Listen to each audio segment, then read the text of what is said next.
komishinka booliska gobolka Faafan gaashaanle dhexe Ibrahim Macow Maxamed oo xafiiskiisa shir wada tashiya kula yeeshay qaar kamid ah taliyayaasha booliska degmooyinka hoos yimaada gobolka Faafan shirkan oo looga wada tashanayay dardargelinta nabadgelyada soo qorida ciidamo cusub oo federaal ah iyo sidii loo dhaqan gelin lahaa barnaamijka isku xidhka booliska iyo bulshada oo dib u soo casriyeysay dawladda federaalka isla markaana taliyayaasha degmooyinka oo shirkan wada tashiga si wada jir ah uga hadlay ayaa sheegay in ay fulinayaan awaamirta markii ay ku noqdaan goobahoodii shaqo haddaba markii uu shirkani soo dhamaaday ayaa waxa faahfaahin naga siiyay ujeedada guud ee shirkan komishinka booliska gobolka Faafan gaashaanle dhexe Ibrahim Macow Maxamed kulli shirkeena maanta wuxuu ku saabsanay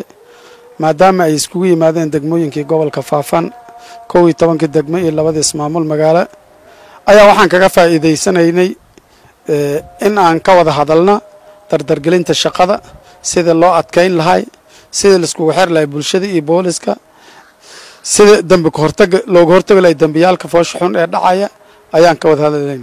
qodobada aan ka wada hadalnay waxay tahay koow in la dardargeliyo isku xirka booliska iyo bulshada laba in laga hortaga dambiyada foosh xun noocyadooda kala duwan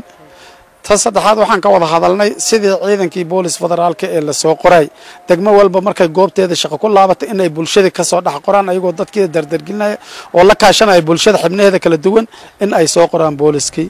taas ayaan kaga faa'iideysanaynay in aan baalkii damqadka ee asagana shaqadiisa ay socotay la sii adkeeyo saddexda maalmood ama afarta maalmood ee hawsha socota idan intay guntiga dhiisha ka dhigtaan ay shaqadooda dardargeliyaan ayaan ka wada hadalnay si degdeg ah ay ugu baxaan goobahooda shaqo xiriirka dadweynaha dawladda federaalka soo casraysan in sidii u yahay loo dhaqan geliyo gudiyadii iyo tilmaamaha oo bixinayaan la raaca ayaan ka wada hadalnay